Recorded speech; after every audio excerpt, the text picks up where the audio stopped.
నిన్న press meet పెట్టినట్టు ఆయన రాష్ట్రాలు విడిపోయినాయి, మా మనోళ్ళు పోయి అమెరికాలా ఆస్ట్రేలియాలా సెనెట్ మెంబర్లు అయితేలేరా, ఎక్కడెక్కడ అయిపోయినాక పవన్ కళ్యాణ్ గట్లనుడు మంచిదేనా అన్నాడు. మరి గట్లనుడు అంటే ఏంటిదో మాకు చెప్తే జర బాగుంటది. ఏంది గట్లనుడు అంటే ఏంటిది అనేది జర వివరంగా చెప్పాలి చంద్రబాబు నాయుడు గారు. మేమేమంటున్నామంటే నీ పార్టీ ఎంపీ ఈ మధ్యలో శ్రీకృష్ణ దేవరాయ అంటే ఆయనే పార్లమెంట్ లో ఉండి నిండు పార్లమెంట్ లా స్పీకర్ తో ఏం చెప్తానంటే ఫిబ్రవరి 14లో జరిగినటువంటి పార్లమెంట్ లో తెలంగాణ విభజన బిల్లుకు సంబంధించినటువంటి ఇష్యూ గురించి మాట్లాడుకుంటా అదొక బ్లాక్ డే డార్క్ డే అని మాట్లాడిండు. శ్రీకృష్ణ దేవరాయ పేరు నీ party MP black day dark day అని మాట్లాడింది. నిన్నదాకా మొన్న మహానాడులో మావోడు మీ దగ్గర చెంచాగిరి చేసేటువంటి ఒక పెద్ద మనిషి వచ్చి మీ దగ్గర మీ మహానాడులో మరి మీరు అందరు తీర్మానం చేసి ఆయనతో చెప్పించిరట, నీకేదో పదవి ఇస్తాం నాయన అని చెప్పిరట. ఆ పెద్ద మనిషి మాట్లాడుకుంటా ఏం చెప్తారు తెలంగాణ పదానికి డిక్షనరీలో ఈ తెలంగాణ దానికి అర్థమే లేదని చెప్పి ఆయన మాట్లాడతాడు. మా దగ్గర ఇక్కడ ఇక తెలంగాణలో వేరే సమస్యలు ఏం లేనట్టు ఇప్పుడే మేఘాల మీద ఎన్నికల వాగ్దానం చేసినా కాబట్టి నేను మైత్రివనంలో విగ్రహం పెడతా. ఎన్నికల వాగ్దానాలల్లా పుస్తకాలల్లా మేనిఫెస్టోలల్లా మా 2 లక్షల ఉద్యోగాల గురించి దాని మీద పట్టింపు లేదు. కూర్చొని ఉన్నారు వాళ్ళు, దాని గురించి పట్టింపు లేదు. రోడ్ల మీద ఏడ తింటుర్రో ఏడ చదువుతుర్రో ఏందో దిక్కు లేకుండా వాళ్ళు ఉన్నారు. తెలంగాణలో అన్ని సమస్యలే ఉన్నాయి కానీ ఆయనకు ఆ విగ్రహం పెట్టే తొందర వచ్చింది. ఆ విగ్రహాలు పెట్టుడు ఈ పంచాయతీ అంతా దీని మీద చర్చ జరిగేటందుకే. ఈ మధ్యలో రీసెంట్ గా అంటే చంద్రబాబు నాయుడు గురించి ముక్కలు చెప్పిన కదా, దేని గురించి చర్చ అంటే ఇంకా ఇన్ని రోజుల తర్వాత కూడా 12 సంవత్సరాల తర్వాత కూడా మన త్యాగాలతో తెచ్చుకున్నటువంటి తెలంగాణను పోరాటాలతోటి ఎంతో మంది విద్యార్థి యువకులు జైళ్ల పాలయ్యి కొట్లాడి తెలంగాణ రాష్ట్రం వచ్చిన తర్వాత ఇప్పుడు అంటాడు ప్రత్యేకవాదం అంటే ఉగ్రవాదం అని చెప్పి మాట్లాడుతున్నాడు. ఆయనే తెలంగాణ గురించి మాట్లాడితే ఉగ్రవాదులమాట మనమాట ఉగ్రవాదులమాట అంటే మన చచ్చిపోయిన అమరులందరినీ అవమానపరిచే రీతిలో. ఇప్పుడు ఆయన కూడా అన్నాడు మన ఆంధ్రలో తిడుతున్నాడు. మన ఆంధ్ర అంటే ఏంటిదా మరి నువ్వే అంటున్నావు ఆంధ్ర అని చెప్పి నువ్వే అంటున్నావు కదా. ఆంధ్ర అంటే ఒక సపరేట్ స్టేటే కదా, నీ సపరేట్ అన్నట్టే కదా. అని ఇప్పుడు ఎవడు ఉగ్రవాది ఇక్కడ?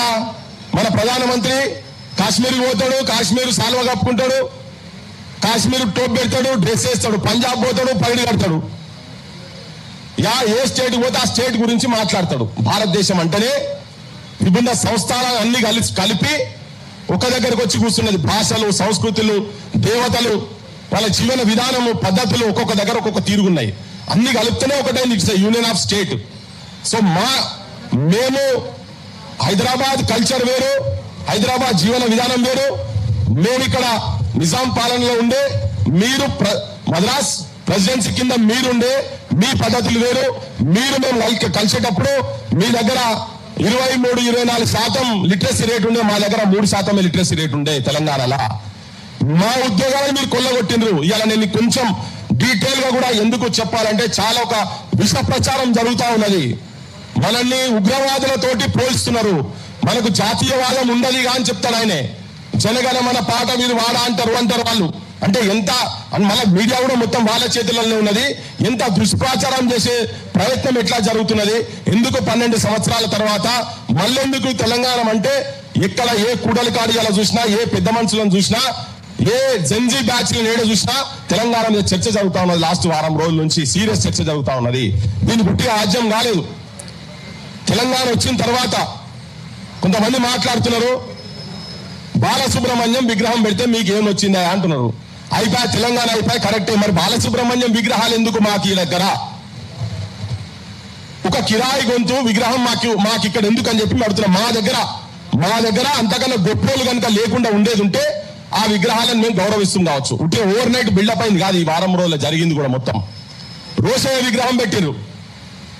రోషయ్య విగ్రహం ఎందుకు పెడుతున్నామంటే సమైక్య రాష్ట్రంలో ఆయన ముఖ్యమంత్రి కదా అని అన్నారు. కరెక్ట్. మరి సమైక్య రాష్ట్రంలో ముఖ్యమంత్రి ఉన్నటువంటి చెన్నారెడ్డి విగ్రహాలు ఎన్ని ఉన్నాయి అక్కడ అని మేము అడిగినాం. ఉన్నాయా ఎక్కడన్నా? అంజయ్య విగ్రహాలు ఉన్నాయా ఎక్కడన్నా? వెంగళరావు గారి విగ్రహాలు ఉన్నాయా? ఇవన్నీ పక్కకు పెడితే దేశానికి ప్రధానమంత్రి 10 సంవత్సరాలు చేసి ఓపెన్ స్కై పాలసీస్ తీసుకొచ్చి భారతదేశ ఎకానమీని మొత్తం ఒక డిఫరెంట్ లైన్ లో తీసుకుపోయినటువంటి పివి నరసింహారావు గారి విగ్రహాలు అస్తిత్వం ఒక నీళ్లు నిధులు నియామకాల గురించి కాదు తెలంగాణ రాష్ట్రం తీసుకున్నది. ఆత్మగౌరవం, మన అస్తిత్వం, స్వయం పాలన. ఈ స్వయం పాలన అంటే మన దగ్గర వాళ్ళే ఏళ్తున్నారు కానీ మన దగ్గర వాళ్ళు ఎట్లా చెప్తే అట్లా వాళ్ళు ఆడిపించినట్టు తోలు బొమ్మలు లెక్క ఆడుతున్నారు మన నాయకత్వం అని.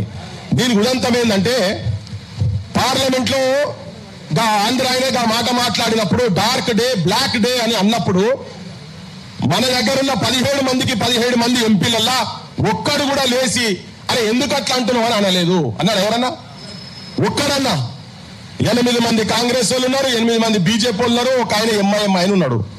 మళ్ళీ రాగానే మేము ఇచ్చినాం, మా సోనియా గాంధీ ఇచ్చింది, మేము లేకపోతే తెలంగాణ ఎక్కడిదని బీజేపీ వాళ్ళు అంటారు. మా సపోర్ట్ లేకుండా మీకు తెలంగాణ వచ్చిందని. అడుగునా ఇప్పుడు మన అస్తిత్వం గురించి మాట్లాడేందుకు మన వల్ల ప్రతిమలు ఆడ ఉండాలనా లేదా అనేది చర్చ. ఇలా మా జయ జయ తెలంగాణ పాట రాసినటువంటి అందశ్రీ అన్న బొందకాడికి పోతే ఆడ కుక్కలు, పందులు, పిల్లులు, తేళ్లు, తొండలు, పావులు సంసారాలు చేస్తున్నాయి. ఆడ దానికి లేని తొందర అక్కడ ఏదైనా నువ్వు నిర్మాణం చేసి దాన్ని స్మృతివనం చేయాలనా లేదా? ఇక్కడ విగ్రహాలు పెడుతున్నారు. దీన్ని క్వశ్చన్ చేసినాం. తెలంగాణ ప్రజలకు, ఆంధ్రప్రదేశ్ ప్రజలకు అందరికి చెప్పదలుచుకున్నాం మా అస్తిత్వం గురించి, ఇక్కడ ఆత్మగౌరవం గురించి మేము కొన్ని అడుగుతా ఉండే. ఇక అడుగుతున్న క్రమంలోనే మా విగ్రహాలు, మా ఊళ్ళకి సంబంధించిన గద్దరన్న విగ్రహం పెట్టాలంటే ఇక్కడ పర్మిషన్లు ఇయ్యరు. ఎవరో కాదు, కంచైలే సార్ కూడా నేను పట్టుకొని పోయి కమిషనర్ కు, వరంగల్ మున్సిపల్ కమిషనర్ కు, కలెక్టర్ దగ్గరికి తీసుకుపోయి మా ఊళ్ళు తీసుకుపోయి రిప్రజెంటేషన్లు ఇస్తే పర్మిషన్ ఇప్పటి వరకు రాలేదు. కానీ నడి రోడ్డు మీద, మైత్రివనం నడి రోడ్డు మీద ఎన్టీ రామారావు విగ్రహాలు వస్తున్నాయి. అంటే పెత్తనం ఎవరి చేతులలో ఉన్నదని చెప్పాడని చెప్తున్నా. ఎందుకు మాట్లాడుతున్నాం అనే దాని గురించి.